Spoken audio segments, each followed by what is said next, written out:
Today we're talking about hernias, which include the different types of hernias that exist and how they're treated.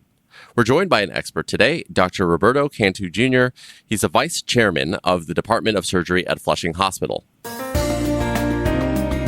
This is Flushing Hospital Med Talk. I'm your host, Prakash Chandran. So, Dr. Cantu, thank you so much for joining us today. Can you just tell us broadly what exactly is a hernia? A hernia is best described as a defect or weakness in the abdominal wall. Okay, and before we get into the different types, how exactly does that express? Does that just look like a little bulge that is coming out of your stomach? Yeah, correct. A bulge coming out in the area where the hernia is, and sometimes pain. So let's talk about the different types of hernias. What different types are there, and how do they differ from one another? Well, the main way to differentiate hernia is by location. If one occurs in the belly button, it's called an umbilical hernia. If one is called in the groin, it can be an inguinal hernia or a femoral hernia. And then you have the incisional hernias, which occur after surgery. Okay, and talk to us about the symptoms. How can you tell the difference between a hernia or another type of injury? The main way you can tell is you see a bulge in the area that continues to grow with time. Okay, and talk a little bit more about the symptoms. You're saying that there's a bulge in the area, it continues to grow over time, and does it get more painful? How do you know it's actually a hernia? Just by the bulge and the fact that it goes away when they lie down. So any increased abdominal pressure will cause it to bulge, and relaxing or lying down will cause it to go away. That's the best way to tell if there's a hernia there, the fact that it goes away. I see. So it goes away when you're kind of in a more relaxed position. Correct. And out of curiosity, is there another type of condition that hernias most commonly get confused for?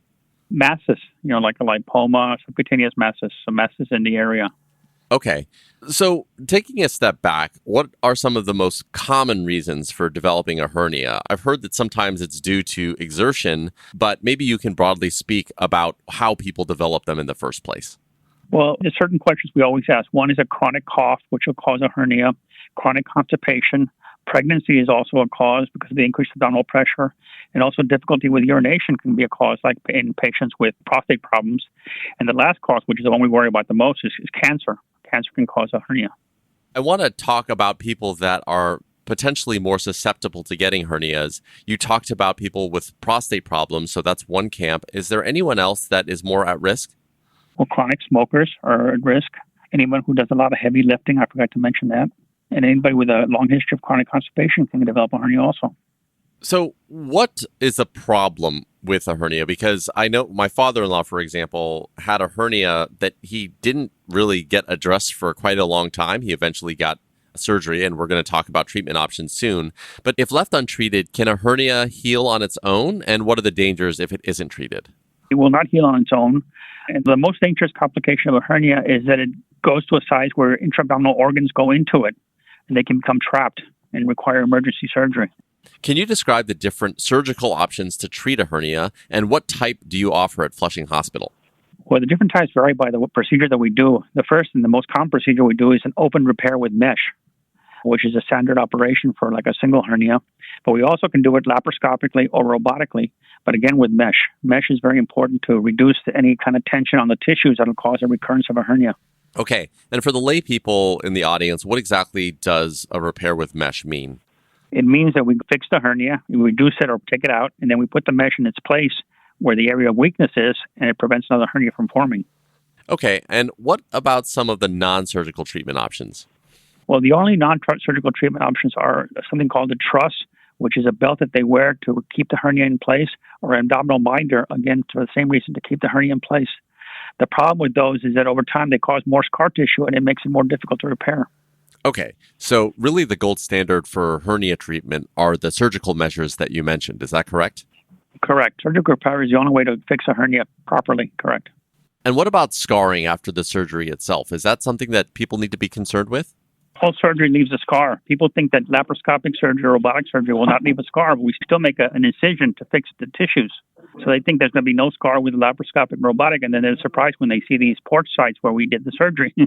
And since you mentioned two types of surgeries, are there ways that you decide which surgical treatment to use when treating a hernia? There's indications for both the open and laparoscopic. If someone has previous surgeries, it's better to do it open than laparoscopic because you can cause injury with the scar tissue from the previous surgery. So there are reasons for doing it in different ways. And what is the recovery time like?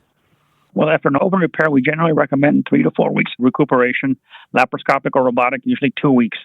And once they get it treated, is this a one-time treatment, or is this something that they have to continually come to get looked at and potentially opened up again? Generally, it's a one-time treatment. Like I said, mesh is that would reduce the recurrence rate tremendously. With the old open repairs without mesh, there was a higher recurrence rate. Now there's much, much lower. But still, there's always a chance that you can recur, No matter what surgery we do, it's never a guarantee it's 100%, cure rate or heal rate.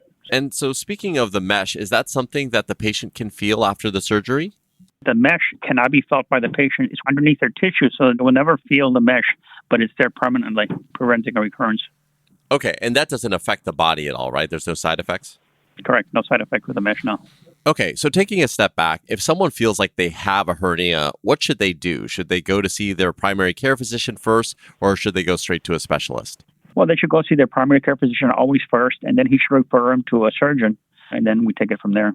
Okay, and is there a certain demographic or age group that's more susceptible to getting hernias, or does it affect all ages?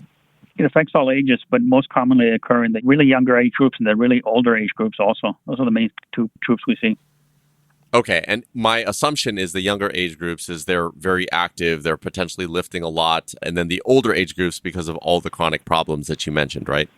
Right. The worse healing and the malnutrition, stuff like that, yes.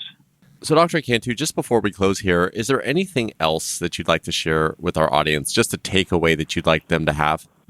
I guess just the dangers of a hernia. The main thing that I would make sure that they understand. The dangers of not seeking treatment in those. Well, Dr. Cantu, this has been a great conversation. Thank you so much for your time. Oh, thank you very much. You're welcome. That was Dr. Roberto Cantu Jr., Vice Chairman of the Department of Surgery at Flushing Hospital.